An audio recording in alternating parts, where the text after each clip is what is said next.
wabarakatuh. Waalaikumsalam warahmatullahi wabarakatuh.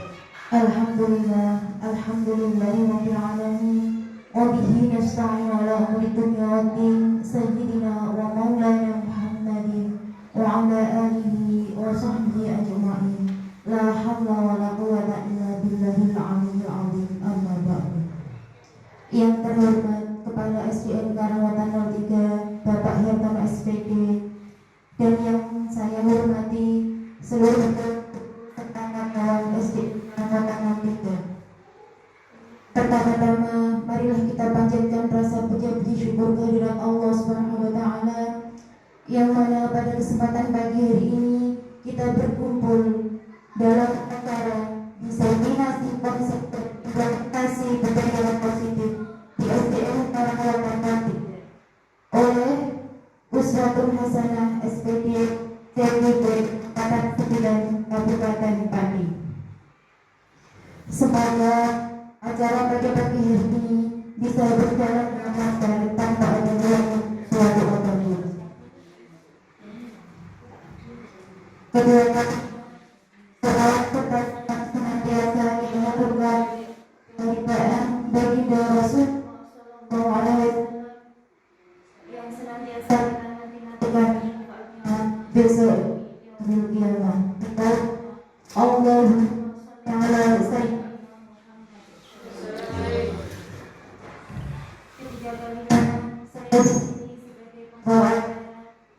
akan membacakan susunan acara yang akan berlangsung pada pagi hari ini sebagai berikut. Acara yang pertama pembukaan, acara yang kedua sambutan dari Kepala SDN Karangwetan 03, dan acara yang ketiga pemaparan diseminasi konsep dan implementasi budaya positif di SDN Karangwetan 03, dan acara yang terakhir penutup. Acara yang pertama pembukaan. Marilah kita buka bersama acara pada pagi hari ini dengan bacaan basmalah bersama. Bismillahirrahmanirrahim. Terima kasih. Melanjutkan acara yang kedua, sambutan dari Kepala SDN Karangwetan 03. Kepada beliau Bapak Hertono SPD kami haturkan.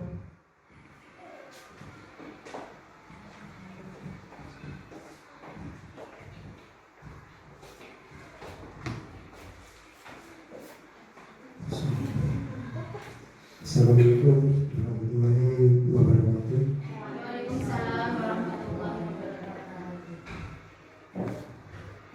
Bapak dan Ibu-ibu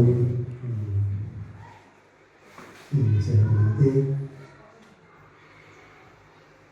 pertama-tama marilah kita panjatkan puji syukur kepada Allah Subhanahu wa taala yang mana pada kesempatan pagi hari ini kita dapat berkumpul dalam acara diseminasi konsep dan implementasi budaya positif di SDN Karangwetan 03 dalam keadaan sehat walafiat. Salawat dan salam kita selalu haturkan kepada junjungan kita Nabi Muhammad Rasulullah SAW yang kita nanti-nantikan syafaatnya pada hari kiamat nanti. Amin ya rabbal alamin. Para hadirin yang saya hormati, pada kesempatan hari ini Uswatun Hasanah menyelenggarakan diseminasi konsep dan implementasi budaya positif di SDN Karangwetan 03 ini sebagai upaya atau persyaratan untuk menjadi guru penggerak. Jadi ini adalah suatu syarat yang salah satu syarat yang harus dipenuhi sebagai sebenarnya calon guru penggerak, karena belum lulus. Nah, salah satunya adalah ini diseminasi konsep dan implementasi positif di SDN Karangwetan 03. Monggo para hadirin yang saya hormati, kita dukung acara seperti kita dukung agar nanti sukses Bu Uswatun untuk bisa lulus sebagai guru angkatan 9. Sehingga nanti juga bisa digunakan untuk Bapak dan Ibu yang lain agar nanti ketuaan. Ya. Saya lihat kemarin rekan-rekan sudah mengerjakan, sudah apa yang digunakan untuk syarat pendaftaran sebagai guru penggerak angkatan 11 kalau tidak salah. Nah, sementara ini yang sudah melakukan, yang sudah prosesnya sudah berjalan adalah gugus atau maka dari itu saya mohon pada diri peserta ini masing-masing ini supaya bisa mendukung agar nanti perjalanan acara ini berlangsung dengan baik, lancar, sehingga nanti hasilnya akan menjadi hasil yang sangat baik atau menjadi hasil yang positif. Saya kira tidak perlu panjang lebar untuk menyambut acara ini. Saya kira tidak perlu panjang lebar. Saya kira sekian dulu. Wassalamualaikum warahmatullahi wabarakatuh. Salam.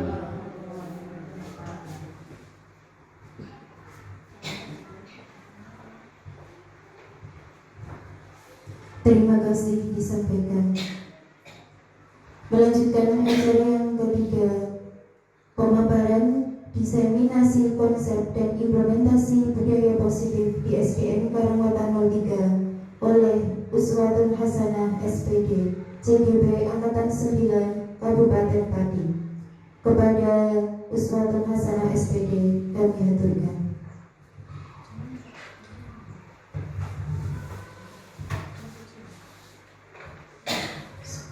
Assalamualaikum warahmatullahi wabarakatuh. Waalaikumsalam warahmatullahi wabarakatuh. Alhamdulillahirrahmanirrahim. Wa nasta'inu ala umuri wa ala alihi wa sahbihi ajmain. Amma ba'd.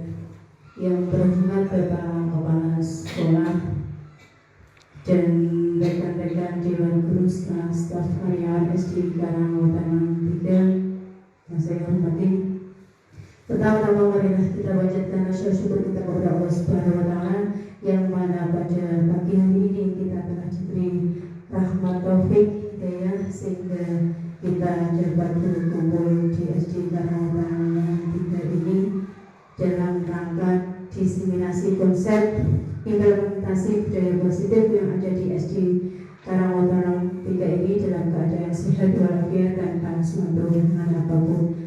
Kedua kalinya sholawat serta salam tidak lupa kami haturkan kepada junjungan Nabi Agung Nabi Muhammad Rasulullah Sallallahu Alaihi Wasallam. Semoga dengan baca syafaat kita terkenal yang maha baik dan semoga kita dapat syafaat dari beliau. Amin ya rabbal alamin. Terima kasih atas partisipasi dari Bapak Ibu Guru khususnya SD Karangwetan 3 untuk dapat hadir pada kegiatan saya yaitu diseminasi konsep dan implementasi budaya positif. Semoga diseminasi konsep positif yang ini merupakan suatu tugas yang harus saya penuhi untuk modul 1.4 ya Bapak Ibu. Semoga berjalan dengan lancar. Terima kasih. Saya di sini mohon maaf sekali lagi ya. Saya di sini berada di depan Bapak Ibu semua bukan untuk menggurui Bapak Ibu semua, tapi saya hanya ingin sharing tentang materi yang telah saya dapatkan dalam mengikuti PDP ini. Kita bersama sharing, bukan saya menggurui Bapak Ibu.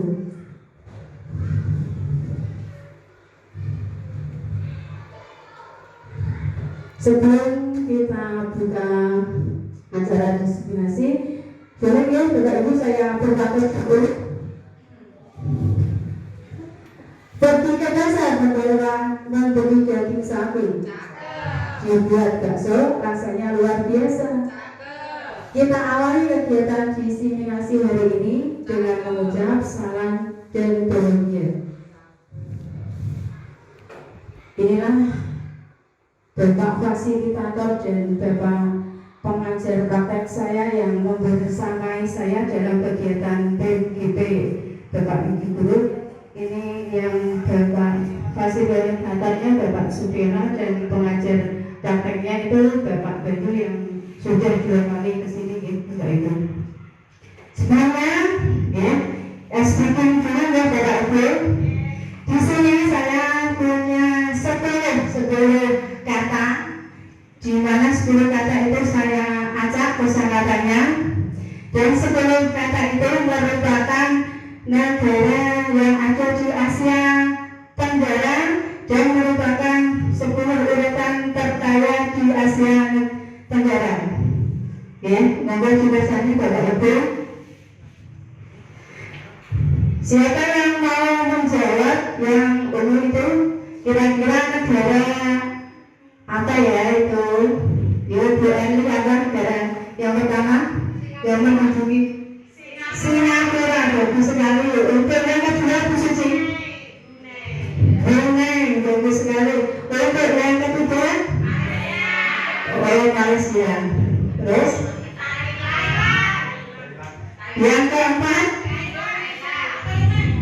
Thailand. Untuk yang kelima Indonesia menduduki peringkat kelima negara terkaya di Asia. Yang keenam Vietnam. Yang ketujuh Filipina. Yang kedelapan Laos. Yang ke-9 Timor Leste. Yang ke-10 Kamboja menduduki peringkat ke-10. Bisa Bapak Ibu praktekkan ketika speaking. Saya biasanya menggunakan ini pada pelajaran bahasa Inggris ya, ada spesial katanya diacak. Monggo ditulisani Bapak Ibu terus. Bapak Ibu pasti sudah mengenal ya, siapa beliau. Beliau adalah ya, Raden Mas Suwardi.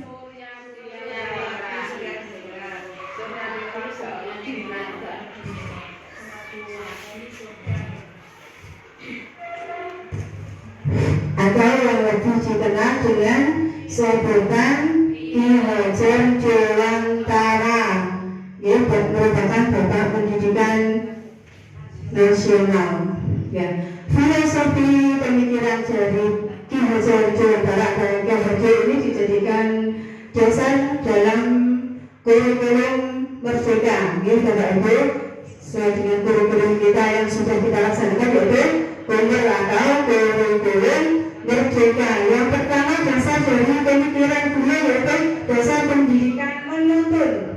Yang kedua dasar pendidikan kader yaitu kodrat anak, merdeka dan bermain. Yang ketiga pendidikan yang berpihak pada anak atau berpusat pada anak. Yang keempat dasar pendidikan dari Ki Hajar Dewantara yaitu bukan tabula rasa. Yang kelima dasar pendidikan Ki Hajar Dewantara yaitu budi pekerti. Dan yang keenam dasar pendidikan Ki Hajar Dewantara yaitu petani. Dasar pendidikan Ki Hajar Dewantara yang menuntun itu maksudnya menuntun segala kekuatan kodrat yang ada pada anak-anak agar mereka dapat mencapai keselamatan dan kebahagiaan yang setinggi-tingginya, baik sebagai manusia maupun anggota masyarakat. Di sini kita sebagai guru dalam pembelajaran kelas, kita sebagai pemimpin pembelajaran hendaknya menciptakan pembelajaran yang menyenangkan. Ya. Kita buat kelas kita menyenangkan ya, sedemikian rupa sehingga anak-anak betah dalam mengikuti pembelajaran. Itu maksud dari menuntun ya. Yang selanjutnya dasar pendidikan kerja menuntun itu beliau mempunyai 3 semboyan. Yang pertama engam sosum tuaja engmat yomangun karso dan teknuri handayani. Engam sosum tuaja kita sebagai guru harus memberi contoh karena kita sebagai panutan dari murid kita patutnya memberi contoh yang baik sebagai suri teladan bagi murid kita ya.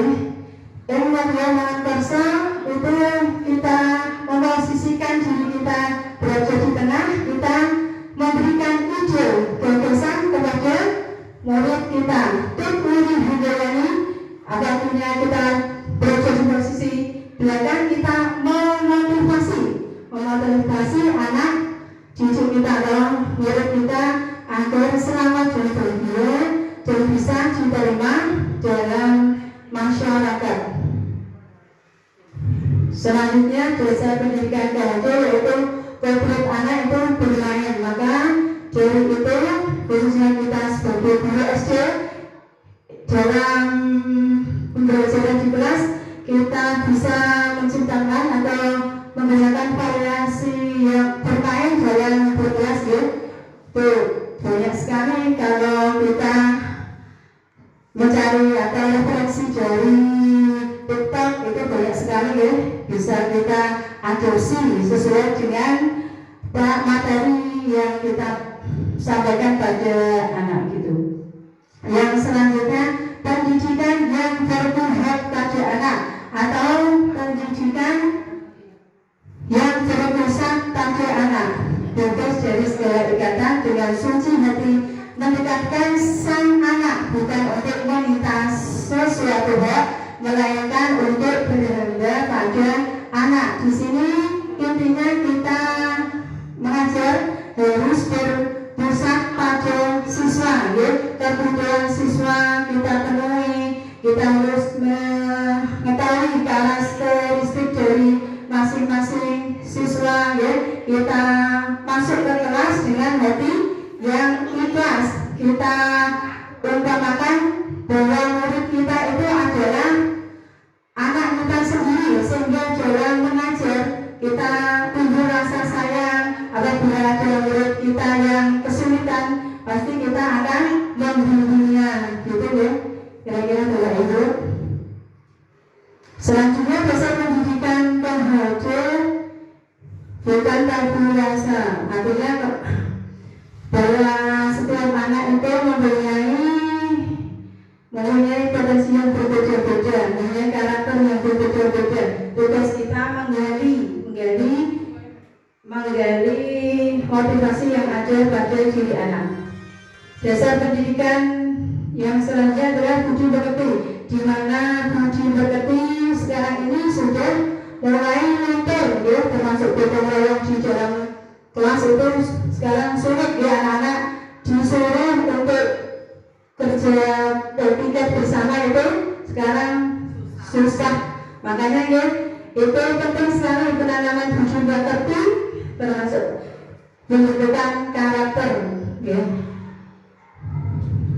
Selanjutnya dasar pendidikan menurut KHD yaitu petani. Kita sebagai guru diibaratkan sebagai petani ya, dan siswanya diibaratkan sebagai padinya ya. Apa yang kita tanam itu yang kita tuai itu ya. Sejalan dengan pemikiran KHD, pendidikan dan pengajaran saat ini dituntut untuk dapat membekali siswa dalam menghadapi kebutuhan hidup dan tantangan global. Dengan melaksanakan pemikiran dan semboyan kemudian tadi, diharapkan seorang pendidik dapat menuntun siswa tidak hanya mentransfer ilmu saja, ya, tidak hanya mengajar saja, tapi juga mendidik karakter yang dibutuhkan. Karena filosofi merdeka belajar mengacu pada profil pelajar Pancasila. Ada berapa dimensi Bapak Ibu? 6 dimensi. Profil pelajar Pancasila yang pertama beriman dan bertakwa kepada Tuhan Yang Maha Esa dan berakhlak, mulia, kreatif, gotong royong,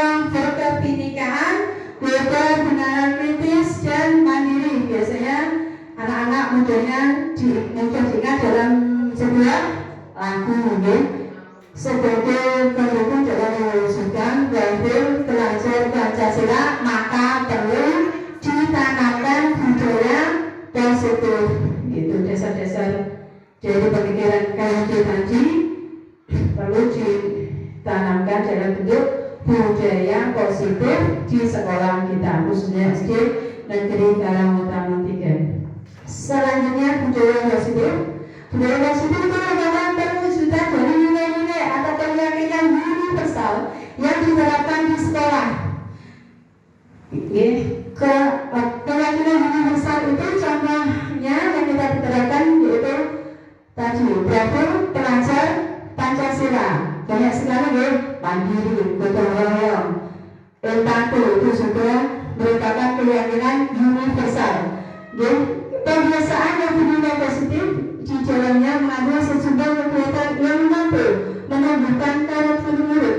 Di sini yang sudah biasa kita laksanakan yaitu misalnya sholat duha, ya, terus tahlil, terus sebelum dan sesudah melakukan kegiatan berdoa dulu itu membentuk karakter murid. Konsep ini budaya yang positif adalah yang pertama perubahan paradigma, yang kedua disiplin positif dan motivasi, yang ketiga penemuan kebutuhan dasar, yang keempat keyakinan kelas, yang kelima posisi kontrol, yang keenam segitiga restitusi. Sekarang perubahan paradigma perubahan kita, pola pikir kita itu berubah, ya. Sekarang boleh Bapak Ibu untuk berpasang-pasangan, yang satu sebagai A, yang satu sebagai B. Boleh ya Ibu? Yang A itu membedakan karena menulis sesuatu yang sangat berharga dan kamu genggam sesuatu yang sangat berharga itu, ya, dengan kuat, ya. Yang B itu mencoba melalui temannya yang mengepal tangannya agar membuka tangannya, bayangkan sesuatu yang berharga ada di tangan Bapak Ibu semua, dan Bapak Ibu menggenggam sekuat tenaga. Yang satunya itu berusaha untuk berusaha untuk membuka genggaman dari A, ya, agar berusaha membuka agar si A itu mau membuka genggaman tangannya. Boleh ya Ibu? Ya, silakan dicoba berpasang-pasangan. Erli sama Bu Suci. Boleh sama Bu Suci. Satu orang saja, lainnya ikut apa nih? Iya, semuanya. Yang A itu berusaha, yang A menggenggam tangannya karena mempunyai barang yang berharga. Iya. Boleh terlihat, boleh tidak terlihat. Boleh terlihat, tidak terlihat. Oke. Kita membayangkan bayangannya kamu mempunyai sesuatu yang sangat berharga. Yang sing A sing ngoyok, istilahnya begitu. Sing A sing ngoyok, sing B sing genggam. Sing A sing ngoyok. Dan sudah ada di pinggir dan berusaha, ini sudah berusaha untuk dibujuk supaya mau membuka yang ada di pinggangannya kuning. Apakah Bu Siti berhasil membuka pinggangannya? Apa yang dikasih dam? Tidak ada, saya beritahu. Ayolah, jangan dibuka. Aku kan bestimu. Iya, akan saya beritahu. Ayo, kenapa Bu Eri tidak mau membuka pinggangan tangannya? Kenapa Bu Eri? Karena saya menganggap apa yang ada di kepala saya itu yang bisa membukanya hanya diri saya sendiri, bukan orang lain. Karena yang bisa mengendalikan diri saya adalah diri saya sendiri, dan itu bukan orang lain. Mungkin itu saja Bu Uswatun. Terima kasih untuk tanggapan dari Bu Elu untuk mewakili teman-teman Bapak Ibu guru semua ya. Bahwa tadi Bu Elu tidak mau membuka tunjangan tangannya walaupun Bu Susi sudah meraihnya berulang kali ya, tapi tetap bersikeras untuk tetap menggenggam kepalan tangannya. Disitulah namanya teori kontrol ya, yang bisa mengontrol kita itu sebenarnya diri kita sendiri, walaupun orang lain ya, walaupun kita dibujuk diberi hadiah oleh orang lain, tapi kalau diri kita tidak mengizinkan atau diri kita tidak ingin, maka ya tidak akan melakukannya seperti tadi. Berarti yang selanjutnya adalah paradigma teori kontrol. Miskonsepsi tentang teori kontrol. Miskonsepsi itu apa berarti? Kelihatannya baik tapi tidak baik, gitu ya. Ilusi guru mengontrol murid. Yang kedua, ilusi bahwa semua pengaruh positif, efektif dan bermanfaat. Yang ketiga, ilusi bahwa kritik dan membuat rasa bersalah mampu menguatkan karakter. Ilusi bahwa orang dewasa berhak memaksa. Bahwa ilusi guru dapat mengontrol murid, pada dasarnya itu kita tidak dapat memaksa murid untuk berbuat sesuatu waktu ya, jika murid tersebut memilih untuk tidak melakukannya. Walaupun tampaknya guru sedang atau bisa mengontrol perilaku murid, hal demikian sebenarnya terjadi karena murid sedang mengizinkan dirinya dikontrol. Makanya kalau kita sebagai guru pada saat ada siswa kita ya, melakukan kesalahan ya, kita menasihatinya, dia menurut kepada kita dan kita menganggap bahwa dia menurut kepada kita itu karena kita mengontrol mereka itu salah ya, Bapak Ibu. Yang kedua, bahwa semua pengaruh positif, efektif dan bermanfaat segala usaha untuk memengaruhi murid agar mengurangi suatu perilaku tertentu adalah suatu usaha untuk mengontrol murid tersebut dalam jangka waktu tertentu.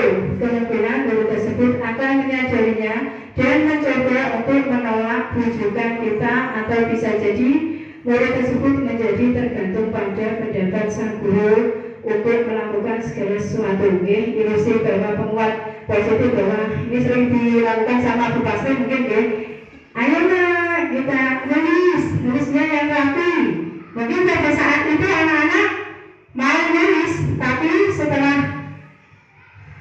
lain hari tidak diberi penguat seperti itu, anak-anak tidak lagi mau menulis. Itu ya, ilusi itu bahwa ilusi bahwa semua penguat positif, efektif dan bermanfaat. Yang selanjutnya, ilusi bahwa kritik dan membuat orang merasa bersalah dapat menguatkan karakter. Menggunakan kritik dan rasa bersalah untuk mengontrol murid menuju pada identitas gagal, sehingga mereka belajar untuk merasa buruk tentang diri mereka. Yang ilusi bahwa orang dewasa memiliki hak untuk memaksa. Ya, bahwa kita orang dewasa itu berhak untuk mengontrol murid kita. Itu hanya ilusi, karena yang bisa mengontrol murid itu dirinya sendiri. Gitu, itu seperti itu. Kita lanjutkan perubahan paradigma stimulus respon ke teori kontrol. Ya, bisakah kita mengontrol seseorang? Tadi sudah dipraktekkan bahwa kita tidak bisa mengontrol seseorang, termasuk murid kita sendiri, bahkan anak kita sendiri tidak bisa kita mengontrolnya. Ya. Stimulus respon mengatakan bahwa kita mencoba mengubah orang agar berpandangan sama dengan kita, dan teori kontrol mengatakan kita berusaha memahami pemikiran orang pasti berbeda, ya Bapak Ibu. Perilaku diri dinilai jadi sebagai suatu kesalahan, sedangkan dari kontrol semua perilaku memiliki tujuan, bahkan perilaku salah itu mungkin ada tujuannya, ya Bapak Ibu. Contoh pernah yang saya kasus di kelas saya itu anak nulis, ya, itu jalannya bukan main. Setelah saya telusuri, ternyata di rumahnya itu orang tuanya disiplin, ya Bapak Ibu. Mungkin dia jalannya itu angker bebas, ya, kurang kebebasannya di rumah, makanya di sekolah dia jahil, ya. Itu ternyata di rumah itu suruh belajar, suruh itu, ya. Ya, makanya dia menghabiskan di sekolahnya, ya, seperti itu Bapak Ibu. Yang selanjutnya orang lain bisa mengontrol saya. Dari kontrol adalah hanya kita yang bisa mengontrol diri kita sendiri. Saya bisa mengontrol orang lain, Anda tidak bisa mengontrol orang lain. Yang selanjutnya pemaksaan ada pada saat tujukan gagal. Yang dari kontrol itu kolaborasi dan konsensus menciptakan pilihan-pilihan baru. Saat kita berkolaborasi pasti menciptakan ide-ide yang baru. Model pemikiran menang atau kalah, sedangkan dari kontrolnya model berpikir menangan. Selanjutnya disiplin positif.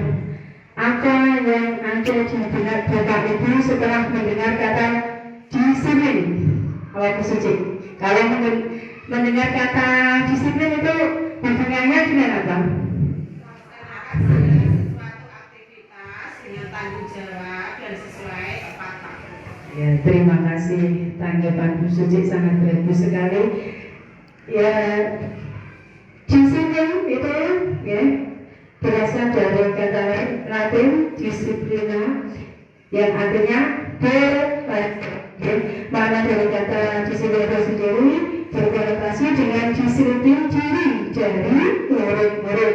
Ya, disiplin diri membuat orang menggali potensinya, ya, menuju sebuah tujuan apa yang dihargai. Namun, ya, dalam budaya kita, khususnya di daerah kita, makna kata disiplin telah berubah menjadi sesuatu yang dilakukan seseorang pada orang lain untuk mendapatkan kepatuhan. Agar patuh, ya, kecenderungan umumnya adalah mengubah kata disiplin dengan ketidaknyamanan atau hukuman, ya, bukan dengan apa yang kita hargai atau pencapaian suatu tujuan mulia. Kalau disiplin biasanya yang ada di benak kita ada hukuman, ya. Disiplin ini dapat membuat seseorang menggali potensinya menuju kepada sebuah tujuan mulia, suatu yang dihargai dan bermakna. Dengan kata lain, disiplin diri juga mempelajari bagaimana cara kita mengontrol diri, ya, dan bagaimana menguasai diri untuk memilih tindakan yang mengacu pada nilai-nilai yang kita hargai agar tercapai tujuan yang mulia. Ya, kita bisa membedakan mana yang baik, mana yang tidak. Dengan kata lain, seseorang yang memiliki disiplin diri berarti mereka bisa bertanggung jawab terhadap apa yang dilakukannya, karena mereka mendasarkan tindakan mereka pada nilai-nilai kebajikan universal. Sebagai pendidik, sebagai guru, tujuan kita yaitu untuk menciptakan anak-anak yang memiliki disiplin diri sehingga mereka bisa berperilaku dengan mengacu pada nilai-nilai kebajikan universal dan memiliki motivasi intrinsik, motivasi dari dalam diri mereka sendiri, bukan motivasi intrinsik. Dari motivasi perilaku manusia, bahwa perilaku kita itu mempunyai didasarkan motivasi, ya. bahwa kita melakukan sesuatu pasti ada motivasinya. Sekarang Bu Susi kira-kira motivasinya untuk datang pagi-pagi sekali itu motivasinya kira-kira apa Bu Susi? Pagi-pagi sekali datang ke sekolah. Oke, setiap pagi ya disiplin tanggung jawab. Motivasinya saya adalah tanggung jawab saya sebagai seorang pendidik. Satu, memberikan contoh kepada anak didik saya untuk lebih berangkat lebih pagi supaya tidak telat. Apalagi sekarang ini adalah menggunakan sistem presensi, yang mana nanti kalau telat ya T, bukan B, merah begitu. Terima kasih. Ya, terima kasih atas tanggapan Bu Susi ya. Bahwa motivasi Bu Susi tadi adalah yang ada di 1, 2, 3. Untuk yang pertama itu akan menjadi ketidaknyamanan atau hukuman. Ya, tadi katanya Bu Susi agar absennya tidak telat. Jadi menghindari ketidaknyamanan ya Bu Susi ya. Yang kedua akan mendapatkan imbalan.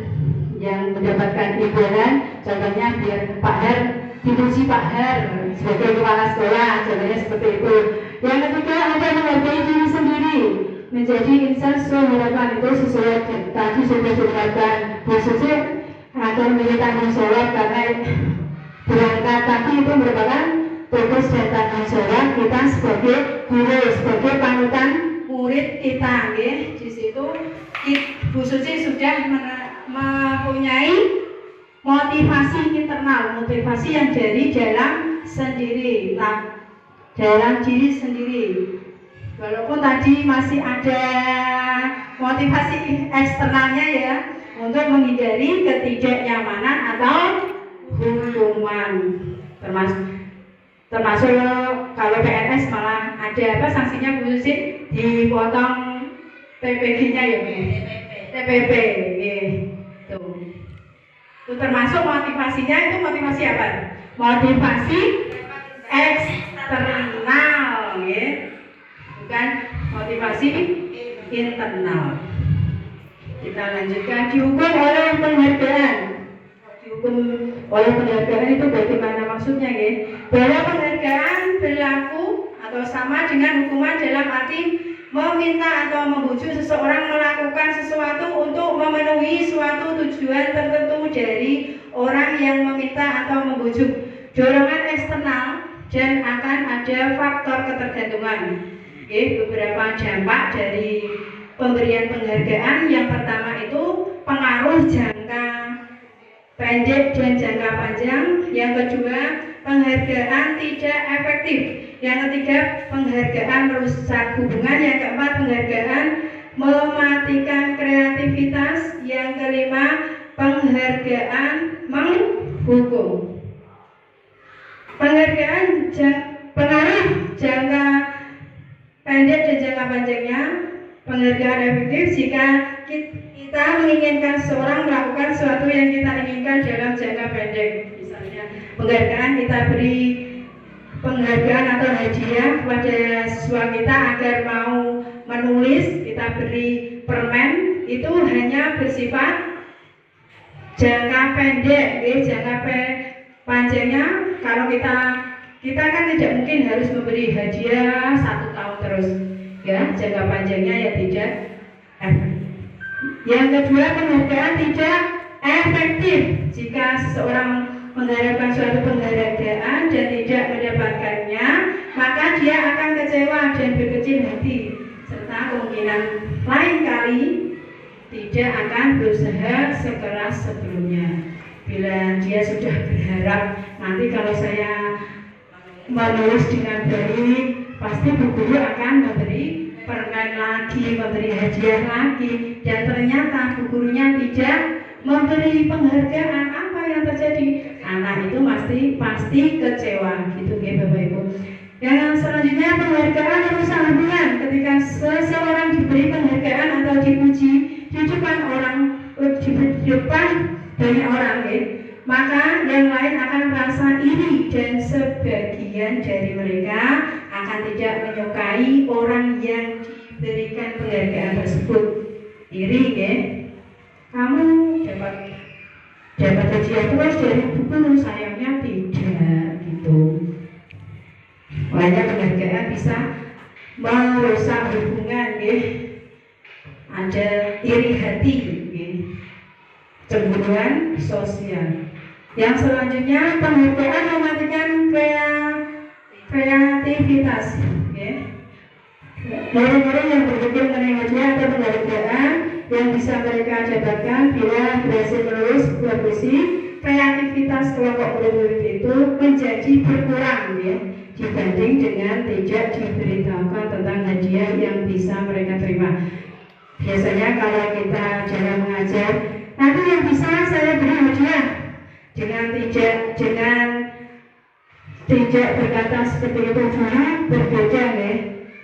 Mungkin kreativitas anak saat kita mengawalinya dengan memberikan hadiah, maka kreativitasnya anak muncul, mereka berkreatif, mewujudkan kreatif yang sebaik-baiknya. Tetapi ketika tidak ada hadiahnya, mungkin dia ya asal-asalan kerjakannya gitu, seperti itu. Penghargaan menghukum, memberi penghargaan dan hukuman adalah hal yang sama, karena keduanya mencoba mengendalikan perilaku seseorang. Karena orang pada dasarnya tidak suka dikendalikan dalam jangka waktu lama, penghargaan akan terlihat sebagai hukuman. Jika suatu penghargaan diharapkan namun tidak mendapatkannya, maka akan merasa dihukum. Sedangkan kita lanjutkan perbedaan hukuman dan konsekuensi. Hukuman itu suatu yang menyakitkan harus terjadi, sedangkan konsekuensi suatu harus terjadi. Yang hukuman membuat anak sakit fisik maupun hati untuk jangka waktu yang lama, sedangkan konsekuensi membuat anak merasa tidak nyaman dalam jangka waktu yang pendek. Hukuman bisa membuat anak membenci kedisiplinan, sedangkan konsekuensi anak menghargai disiplin. Hukuman itu berupa paksaan, sedangkan konsekuensi berupa stimulus tanggapan. Hukuman mendorong anak menyakiti diri sendiri, sedangkan konsekuensi konsep diri yang buruk. Hukuman anak belajar untuk menyembunyikan kesalahan ya, dengan bahwa jika dihukum maka dia akan berbohong untuk menghindari hukuman tadi ya. Konsekuensi anak belajar untuk mematuhi peraturan. Hukuman anak akan merasa marah, rasa bersalah karena dipermalukan, rasa tidak dihargai, dan konsekuensi kehilangan hak, juga tidak nyaman diaktifkan untuk sementara. Ya Bapak Ibu, contoh hukuman itu searah ya, kita yang melakukan. Contohnya, segera karena kamu telah lari 10 kali di halaman, itu adalah contoh dari bentuk hukuman ya, seperti itu, searah dari kita sendiri ya.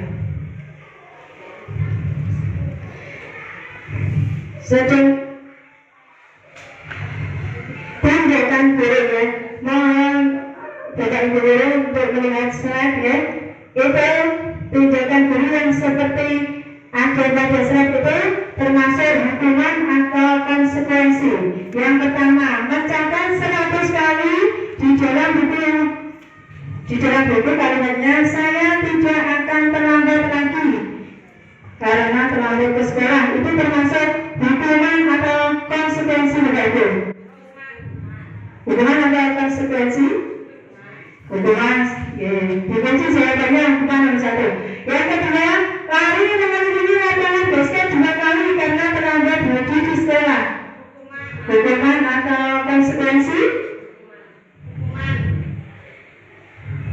bukan ya? Diberi cairannya. Mari dimulai untuk push up 15 kali karena tidak menggunakan masker ke sekolah. Bagaimana apa konsekuensi? Bagaimana? Mengganti kertas tugas teman yang telah bicara-bicara. Konsekuensi membersihkan dengan air di meja tulis karena tersenggol pada saat belajar itu ada konsekuensi berarti konsekuensi. Mereka hari tidak mengenakan sepatu seharian di sekolah karena tidak mengenakan sepatu hitam. Konsekuensi apa enggak? Bagaimana konsekuensinya itu? Hukuman, ya kita kunci. Lalu dengan menggunakan dasar 2 kali karena terlambat 10 menit untuk pelajaran BJK. Pak Ahmad itu merupakan hukuman atau konsekuensi? Konsekuensi. Kita lihat jawabannya. Teng apa? Konsekuensi itu.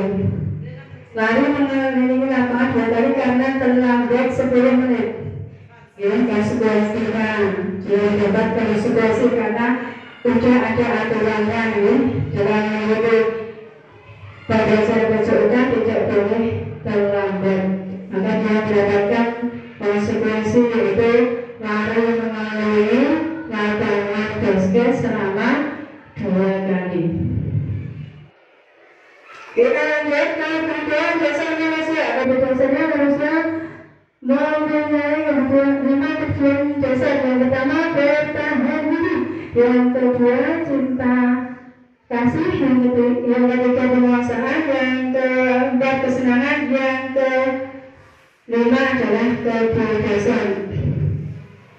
Kebutuhan cinta dan kasih sayang setiap orang pasti butuh yang namanya cinta dan kasih sayang, termasuk murid kita ya, perlu disayangi, perlu dikasihi ya.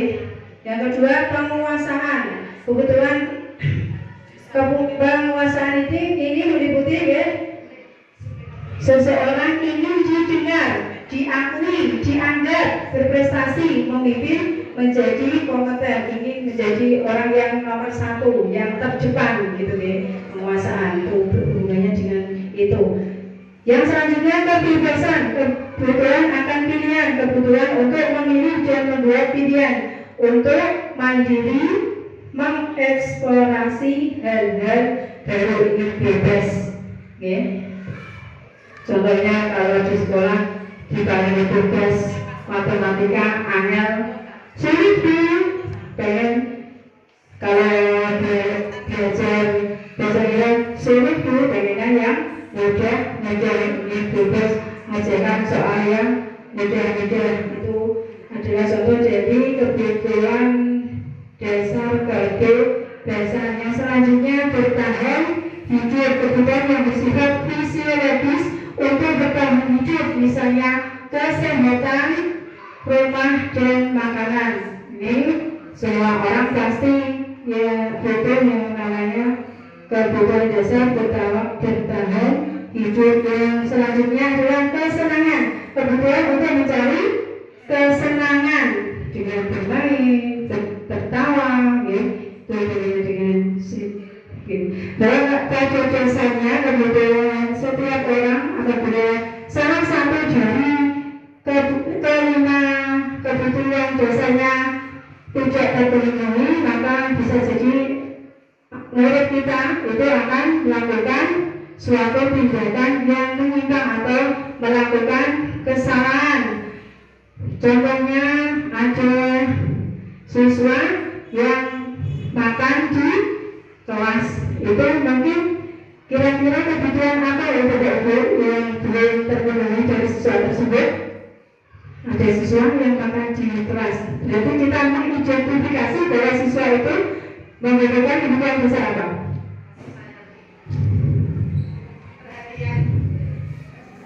Apa kira itu? Membutuhkan kasih sayang atau berjalan dengan kesenangan? bertahan hidup karena dia belum makan, membutuhkan makanan, makanya dia mencuri kemudian makan di dalam kelas. Itu kebutuhan dasarnya yang belum terpenuhi, yaitu bertahan hidup. Maka kaitannya dengan itu kok kenapa kebutuhan hidup ada materinya, kok ada kebutuhan hidup, yaitu untuk mengidentifikasi kasus dari anak itu kebutuhan apa yang belum dipenuhi. Sekarang coba Bapak Ibu lihat di slide ya. Seumpama ada murid kita mengatakan bahwa aku tidak boleh bersenandung sewaktu mengerjakan tugas. Katanya kelas harus tenang, tidak ada suara. Padahal aku kan suka dan senang bernyanyi. Berarti kebutuhan hidup yang belum terpenuhi oleh murid kita itu apa, Bapak Ibu? Apa? Kesenangan. Bagus sekali. Yang kedua, ibu guru tidak menyamaku hari ini, padahal aku panggil jepit rambut. Berarti kebutuhan hidup yang belum terpenuhi apa, Bapak Ibu? Kalau anak murid kita berkata seperti itu, kira-kira kebutuhannya apa? Kasih sayang ya. Yang selanjutnya apabila ada murid kita, aku bosan, masa belajarnya cuma gitu-gitu aja, dengerin ibu saja. Itu kira-kira kebutuhannya yang belum terpenuhi apa, Bapak Ibu? Apa? Kebebasan. Aku sebel gambar aku tidak rapi, malah ibu guru tunjukin ke teman-temanku di depan kelas. Kira-kira kebutuhan hidup yang belum dipenuhi apa, Bapak Ibu? Bosan, aku sebel. Apa? Kesenangan. Sebel. Dia ingin menunjukkan bahwa sebenarnya pas ditunjukin malah yang jelek. Dan jawabannya kira-kira bagaimana, Bapak Ibu? Apakah ya penguasaan? Ya, itulah mengapa kita belum mengidentifikasi dari kebutuhan dasar dari siswa kita, Bapak Ibu, seperti itu. Yang selanjutnya adalah keyakinan kelas. Keyakinan kelas itu ada kesepakatan atau keyakinan kelas, yaitu sesuatu yang diyakini bersama dan berasal dari pernyataan pemikiran bersama untuk dijadikan nilai-nilai kebaikan yang akan dilakukan di kelas, sehingga menumbuhkan kebiasaan positif dan tanggung jawab dari dalam diri siswa atau peserta didik. Upaya menumbuhkan budaya positif di sekolah diawali dengan lingkungan kelas yang mendukung terciptanya budaya positif, yaitu dengan adanya keyakinan kelas yang membentuk budaya disiplin positif di kelas. Mengapa kok keyakinan kelas bukan peraturan kelas? Jawabannya karena sesuatu yang diyakini bersama, salah satu disiplin positif yang bisa kita terapkan dalam membangun budaya positif di sekolah dengan adanya keyakinan kelas di setiap kelas, itu diharapkan dapat mewujudkan tujuan pendidikan yang berorientasi pada profil pelajar Pancasila. Orientasinya adalah pada profil pelajar Pancasila. Sudah buat Bapak Ibu keyakinan kelasnya untuk kelas 4, kelas 1, mungkin kelas 5 sudah membuat apa yang kesepakatan keyakinan kelas atau kesepakatan kelasnya, untuk kelas yang sudah melakukan kuper. Langkah-langkah pembuatan keyakinan kelas. Yang pertama, orientasi kepada murid tentang pentingnya keyakinan kelas bagi kelancaran proses pembelajaran. Yang kedua, tanyakan pada murid bagaimana kelas impian mereka. Mereka menginginkan kelas seperti apa? Kita tanya Bapak Ibu ya. Setelah itu bimbing membimbing murid kita untuk menuliskan pendapatnya, pendapatnya ditulis sesuai. Saya menginginkan kelas kita bersih, Bu. Saya ingin menginginkan kelas kita tidak siswanya tidak boleh menyontek, Bu. Itu sesuai dengan keinginan murid kita, bukan kita yang membuat ya, Bapak Ibu. Kita yang membuat adalah murid kita, ya. Terus dari keyakinan yang telah dibuat oleh murid kita yang sudah ditulis tadi, kita susun sebagai prosedur yang digunakan, dan penggunaan kalimatnya itu hendaknya menggunakan kalimat positif. Seperti kalau peraturan itu tidak boleh datang terlambat, bisa kita ganti dengan datang tepat waktu, begitu ya Bapak Ibu.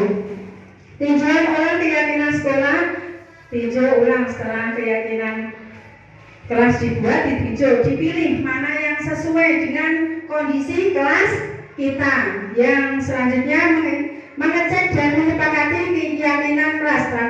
Ini yang harus disepakati anak-anak, ya. Berarti ada, contohnya tadi kalau di kelas saya kan 10 siswa,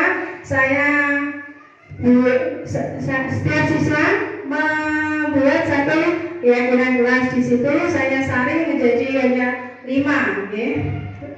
Setelah menjadi kesepakatan bersama, kita mendokumentasikan hasil keyakinan kelas yang telah kita sepakati bersama. Saya tempel di depan, untuk selalu dibaca setiap akan melakukan pembelajaran, bahwa kesepakatan kita di kelas ini harus dilaksanakan. Seperti itu Bapak Ibu. Sekarang saya mau bertanya lagi, diskusi, ya. Menurut Bapak Ibu, dalam peraturan kembalikan barang ke tempatnya, keyakinan kelasnya apa? Berarti kembalikan barang, kalau peraturannya kembalikan barang ke tempatnya, barang nilainya apa? Kebiasaan. Ya, bisa dilarang mengganggu orang lain, itu dilarang, itu peraturan, ya. Kita kalau keyakinan kelas hendaknya menggunakan kata yang positif, dilarang mengganggu orang lain. Itu nilainya, kira-kira yang nilai keyakinan kelasnya apa? Menghargai, menghormati, ya. Haji di sekolah 15 menit sebelum pembelajaran dimulai. Apa? Keyakinan datang tepat. Dilarang melakukan kekerasan, berarti nilainya apa? Melakukan kekerasan.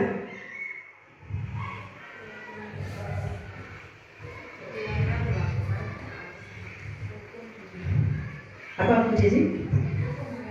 Itu kaitannya dengan apa? Saling kekerasan. Dilarang menggunakan narkoba, itu keyakinan kelasnya kira-kira apa Pak Ibu? Menyangkut apa?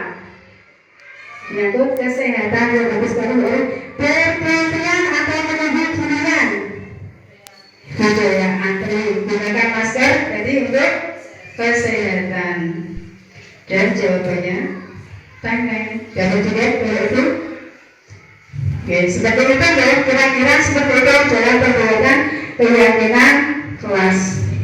Bahwa mereka dalam kedepannya itu merupakan tanggung jawab, dilarang mengganggu orang lain, menghormati orang lain. Jadi di sekolah 15 menit sebelum pembelajaran dimulai itu dengan menghormati orang lain, bisa dengan berkomitmen.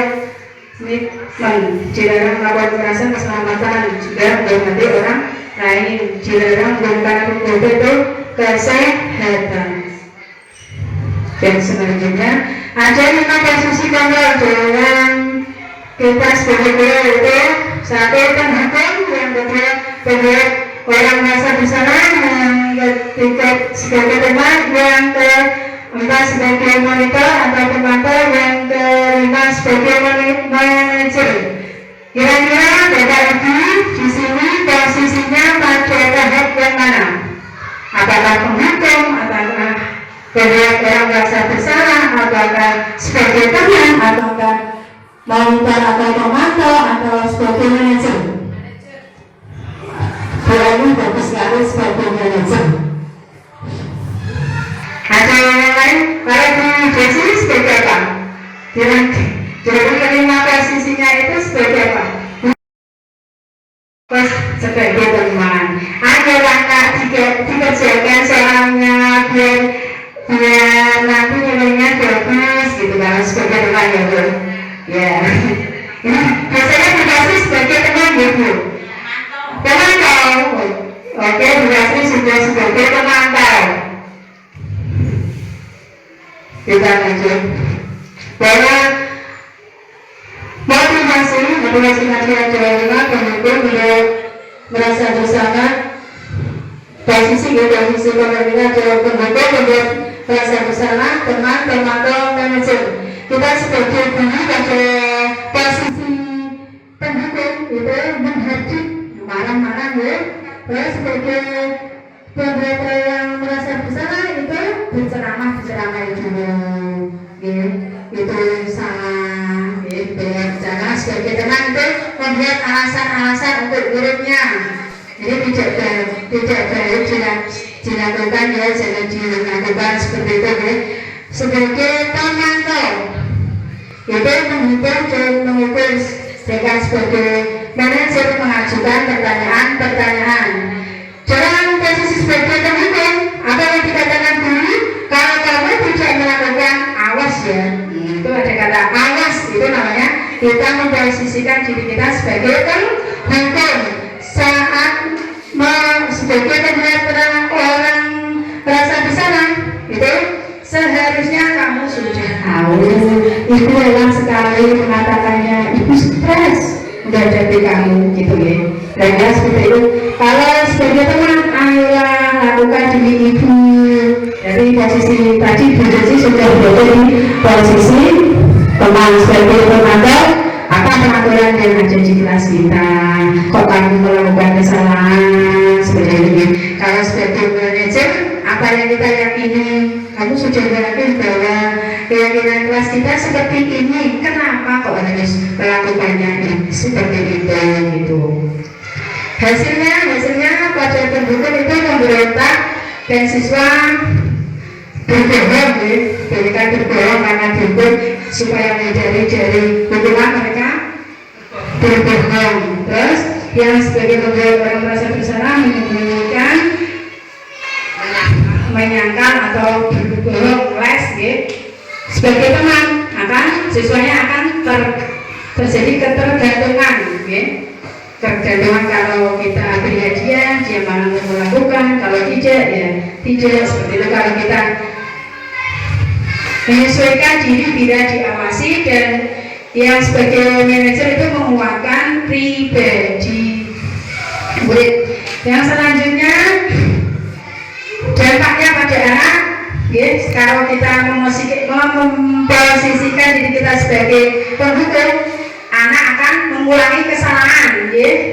Kalau kita memposisikan diri kita sebagai orang, membuat orang merasa bersalah gitu, anak merasa rendah diri. Sebagai teman itu lemah, menjadikan anak lemah, tidak mandiri, tergantung pada kita.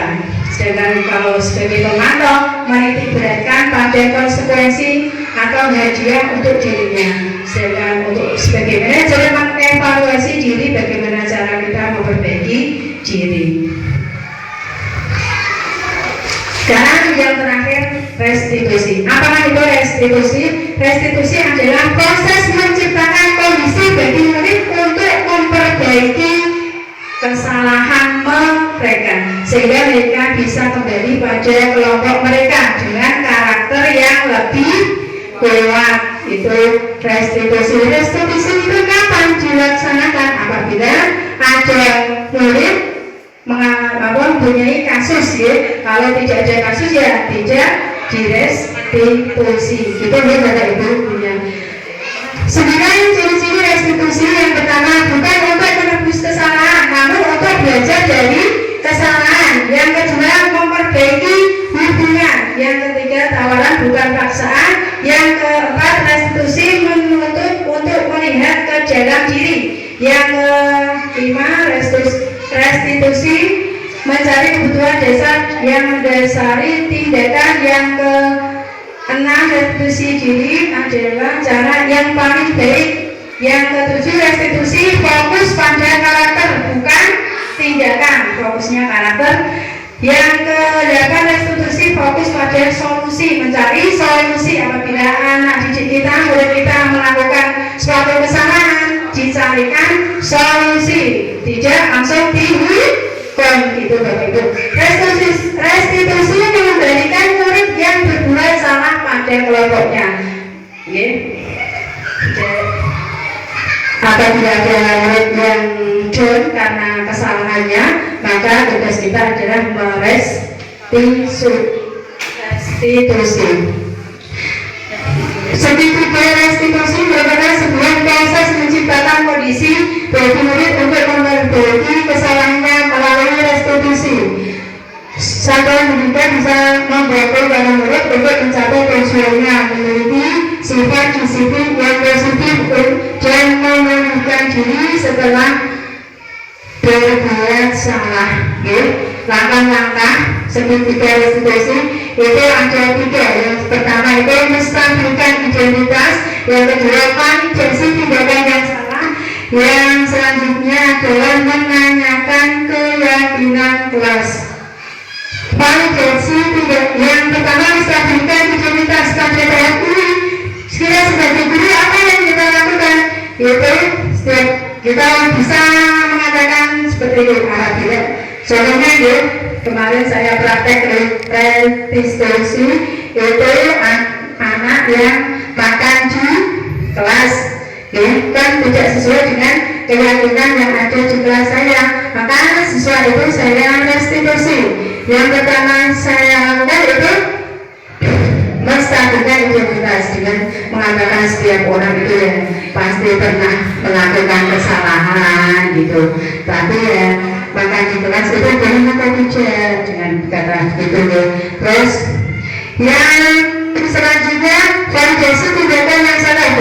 Dia menurut itu kita ajak diskusi bahwa apa yang dilakukan itu salah apa tidak. Dia sadar dengan validasi tindakan yang salah, kita sebagai guru bisa mengajukan pertanyaan. Kamu tentu punya alasan mengapa kamu melakukan itu. Contohnya ketika anak bicara, apa alasan kamu datang terlambat gitu, tanya seperti itu namanya validasi tindakan yang salah. Yang selanjutnya adalah menanyakan keyakinan bahwa tadi sudah di kelas masing-masing tentu sudah membuat yang namanya keyakinan kelas bahwa dalam menanyakan keyakinan kelas, contoh atau pertanyaan yang bisa diajukan kepada murid ya seperti nilai-nilai apa yang telah kita sepakati, kamu ingin menjadi apa, itu Bapak Ibu. Tidak harus dengan dibentang cara yang paling bagus itu adalah dengan merestitusi. Ada 3 cara tadi dalam merestitusi anak. Yang pertama, menstabilkan identitasnya, distabilkan pada kondisi tadinya dan setelah melakukan kesalahan kita buat mereka tidak down Terus validasi tindakan yang salah. Yang selanjutnya adalah menanyakan keyakinan. Sekarang itu contoh dari kegiatan restitusi yang bisa Bapak Ibu terapkan dalam kegiatan di sekolah. Yang perlu digarisbawahi bahwa restitusi diterapkan jika ada murid yang melakukan kesalahan atau membuat sebuah kasus Bapak Ibu, seperti itu. Dan sebelum saya mengakhiri diskusi atau diseminasi kali ini saya ingin merefleksi yang pertama tentang kepada ibu semua tentang hal yang pertama pertanyaan saya, hal baru apa yang diperoleh selama mengikuti sesi ini. Yang kedua, perasaan apa yang muncul selama mengikuti sesi ini. Yang ketiga, apa langkah awal yang akan dilakukan setelah melakukan sesi ini. Bisa salah satu mewakili Bapak Ibu? Terima kasih Bu Samsi.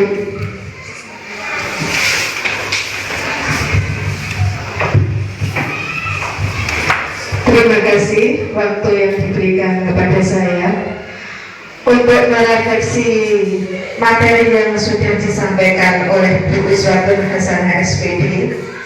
Kami Bapak Ibu Guru SDN Karangutano 3 telah banyak memperoleh ilmu yang baru dari program CGP yang sudah dilaksanakan oleh Ibu Iswatun Hasanah SPD. Baiklah, untuk merefleksi materi yang sudah disampaikan, yang pertama, hal baru apa yang diperoleh selama mengikuti sesi ini? Hal baru yang kami peroleh selama mengikuti sesi ini adalah tentang penerapan segitiga restitusi untuk menangani sebuah kasus pada setiap pembelajaran atau di kelas yang sering banyak kita temui dalam pembelajaran atau penanganan siswa. Kemudian yang kedua, perasaan apa yang muncul selama mengikuti sesi ini? Tentunya kami Bapak Ibu Guru semua sangat senang dan bahagia mengikuti sesi ini karena banyak pengalaman dan ilmu informasi yang baru yang kami peroleh. Selanjutnya, apa langkah awal yang akan dilakukan setelah mengikuti sesi ini? Yaitu insya Allah kami semua Bapak Ibu Guru akan konsisten melaksanakan disiplin positif dan menangani kasus-kasus yang ada di kelas saya dengan menggunakan melalui penerapan segitiga restitusi yang sudah disampaikan tadi. Demikian refleksi yang bisa saya sampaikan. Terima kasih. Assalamualaikum warahmatullahi wabarakatuh. Assalamualaikum warahmatullahi wabarakatuh. Terima kasih tanggapan Bu Suci sangat baik sekali. Mewakili guru semua ya. Bahwa kita sebagai guru memberikan komposisikan posisi kita sebagai manager ya, dan setiap mengalami kasus kita bisa menerapkan segitiga restitusi untuk mengatasi atau menyelesaikan sebuah kasus. Sebelum saya tutup, tadi awalnya saya buka dengan paten dan untuk saya tutup juga dengan sebuah paten ya Bapak Ibu. Jalan-jalan dengan ikan bakar, ikan bakar masakan Buyuni. Guru tak hanya pandai mengajar, juga mampu menanamkan budaya positif. Semoga kita semua, khususnya di SD Karangutano ini bisa menerapkan budaya-budaya positif dan konsisten terhadap budaya-budaya positif yang telah ada sehingga kita dapat membentuk karakter siswa sebagai pelaku pelajar Pancasila. Sekian dari saya Suwatun Hasanah. Wassalamualaikum warahmatullahi wabarakatuh. Ibu Iswatun Hasanah SPD CGP Angkatan 9 Kabupaten Pati. Dalam berjalan dengan baik, lancar dan sukses untuk Bu Iswatun. Dari saya akhir apabila ada kata-kata yang kurang berkenan di hati para hadirin semua, saya mohon maaf yang sebesar-besarnya. Wabillahi taufiq wal hidayah. Wassalamualaikum warahmatullahi wabarakatuh.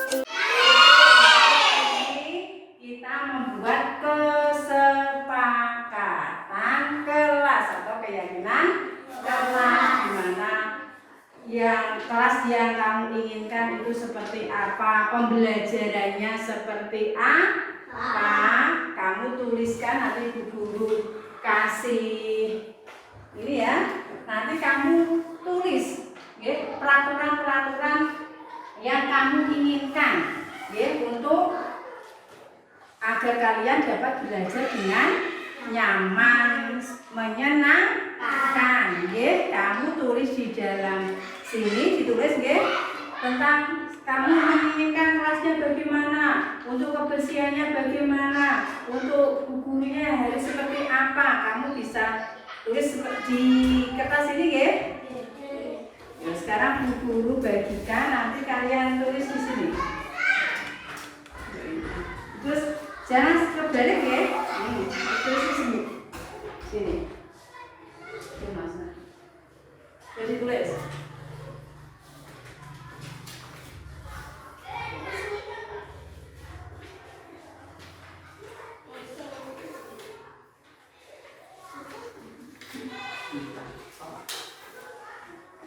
Simpen dulu.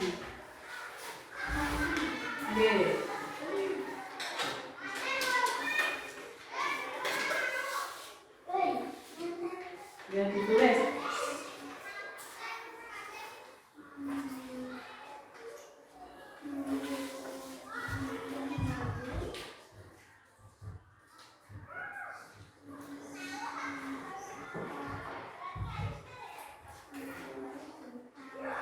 Tidak boleh apa, tidak boleh apa, boleh terserah, ya. Tidak boleh apa, terserah kamu. Tulis. Mbak Rita apa? Tidak berbicara keras. Bisa ditempel Mbak Rita sini kalau sudah. Yang sudah ditempel. Apa Mas? Tidak boleh menangis. Tidak boleh menangis, boleh ditempel sini. Ya. Ya. Taruh situ. Nanti ada 10. Tidak boleh menangis. Balik kan? Balik juga. Ya Mas, ditempel. Balik buat musang. Bu. Ya, ditempel sama tidak? Sabun. Wih, mantap. Ditempel. Bantu. Oh, ditempel. Aku tak Ditempel.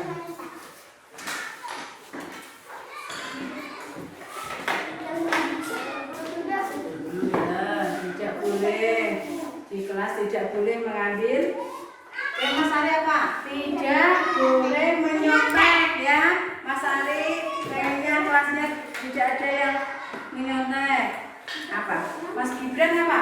Tidak boleh jahat sama Juga tidak boleh jahat sama teman. Jadi sama teman harus saling menyayangi. Apa? Kayaknya sudah. Roza. Ulang satu siapa? Nanda apa? Aku paling sini di bawah. Pengennya apa? Nanda. Nanda boleh. Apa?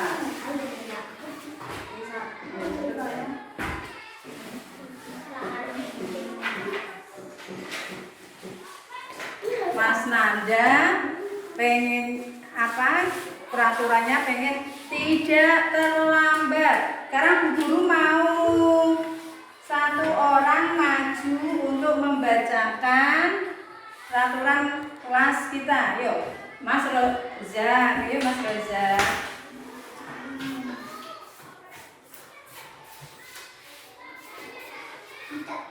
Yang pertama apa Mas Reza? Tidak berbicara kasar. Tidak berbicara kasar. Terus? Tidak boleh menangis. Tidak boleh menangis, guys. Terus? Tidak membuang sampah sembarangan. Tidak membuang sampah sembarangan. Bagus, yuk. Tidak menyela pembicaraan. Tidak mencela pembicaraan. Tidak boleh makan di dalam kelas. Tidak boleh makan di dalam kelas. Tidak mengambil barang milik teman. Tidak mengambil barang milik teman. Tidak boleh menyontek. Tidak boleh menyontek. Tidak boleh jahat sama teman. Tidak boleh jahat atau bertengkar ya. dalam kelas tidak boleh bertengkar. Saat pembelajaran. Saat pembelajaran tidak boleh main sendiri-sendiri. Tidak terlambat. Tidak terlambat. Tepuk tangan untuk Mas Roza. Itu adalah peraturan yang ada di kelas kita. Sekarang dari peraturan ini kita buat kan tidak itu negatif, kita buat menjadi yang positif. Contohnya apa? Tidak terlambat. Kita ganti apa? Tidak terlambat. Datang Tepat waktu. ya bagus sekali, datang tepat waktu. Yang pertama tadi ada tidak terlambat. Berarti ditulis siapa? Datang tepat waktu. Ada lagi apa? Tidak berbicara kotor, tidak boleh menangis, tidak membuang sampah sembarangan. Tidak membuang sampah sembarangan itu harusnya apa?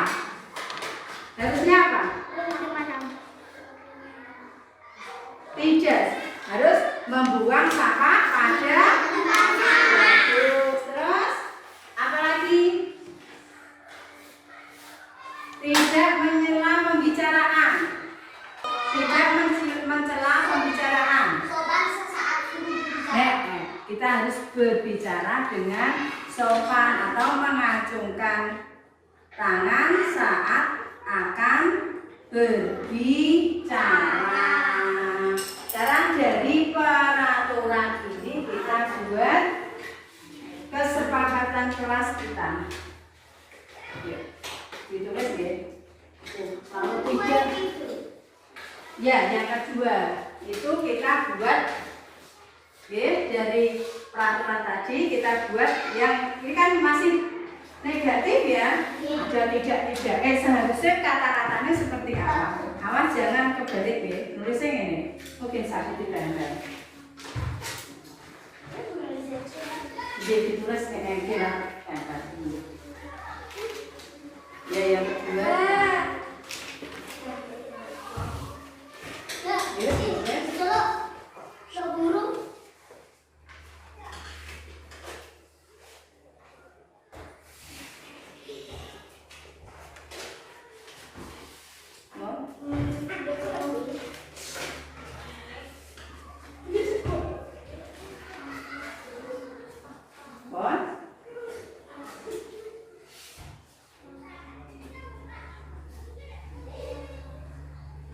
Jadi tadi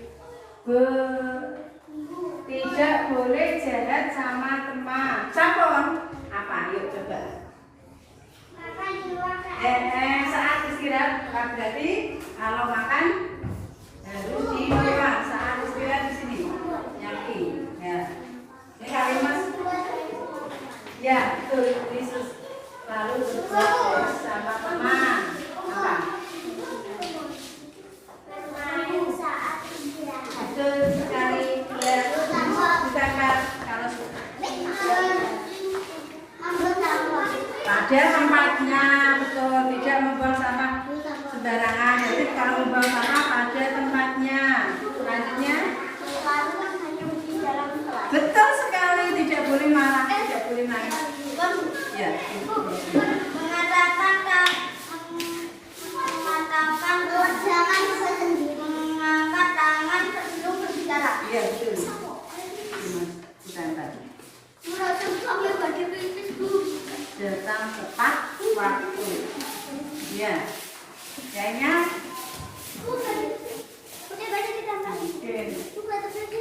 Ya dulu. Yuk. Border. Sekarang kita. Mohon duduk dulu. Siapa yang mau membacakan? Saya. Mas. Saya mulanya. Kasih. Makan di luar saat istirahat. Ya. Lalu berbuat Ayo diingat-ingat. Selalu buat baik sama bermain saat istirahat. bermain saat istirahat membuang Membuang sampah sampah dan pada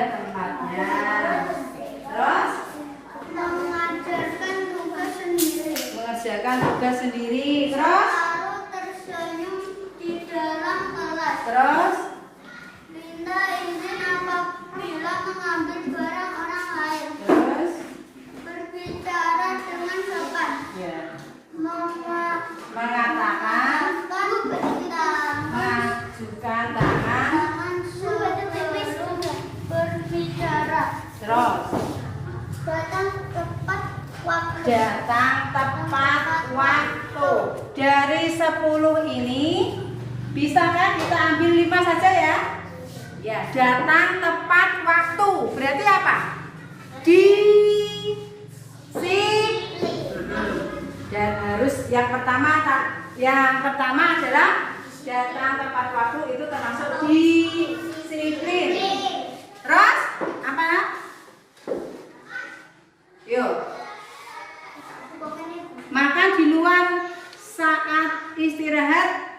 Ya apa tidak? Ya. Kesepakatan kita apa tidak? Makan apa ini selalu berbuat baik sesama teman. Ya. Yang mana? Oh iya ya. Ya. Ayo. Yang pertama tadi apa? Disiplin, datang tepat waktu. Yang kedua?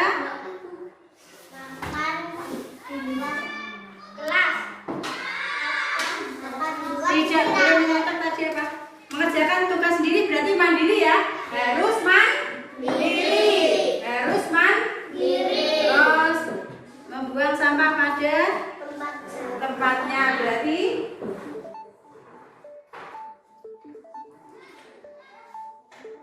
yang pertama disiplin. Yang kedua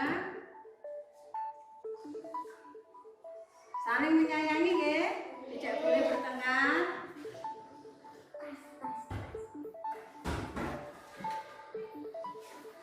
Yang ketiga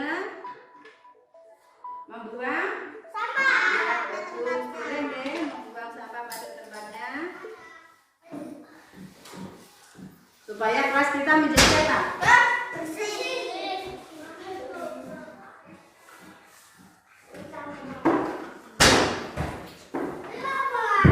Yang ketiga, yang keempat apa? Selalu Tidak menyontek. Menyontek berarti mengerjakan tugas sendiri. Mandiri. Oke. Yang pertama tadi apa? Disiplin, datang tepat waktu. Yang kedua, kelas.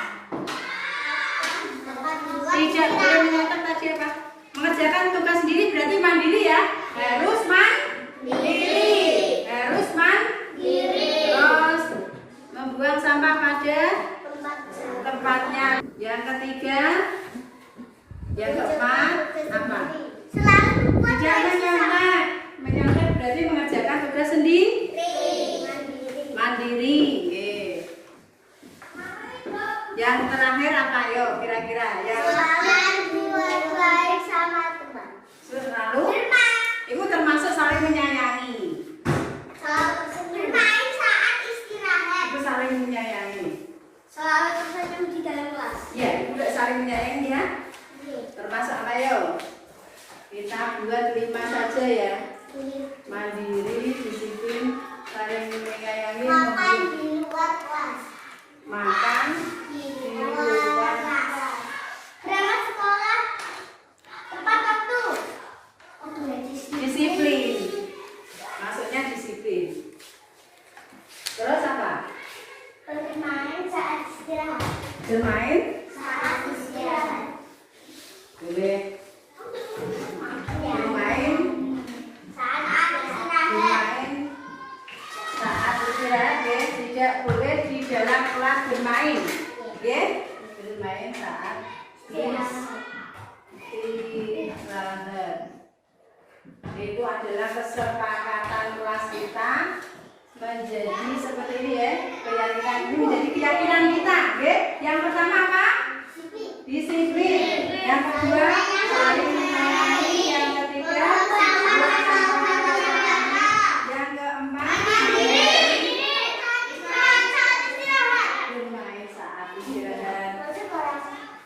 siap untuk melaksanakan keyakinan kelas kita? Siap. Sekarang tugas Bu Guru itu mengajar kalian, mendidik kalian, ya. Membuat apa? Pembelajaran ini di kelas ini menjadi menyenangkan. Kalau tugas anak-anak di sini apa? Belajar. Terus tugasnya lagi disiplin melakukan atau melaksanakan keyakinan kan, jangan dilaksanakan. Yang dilaksanakan apa? Tugas kalian sebagai siswa, sebagai murid. Yang paling penting adalah yang kita buat sekarang kan keyakinan kelas kita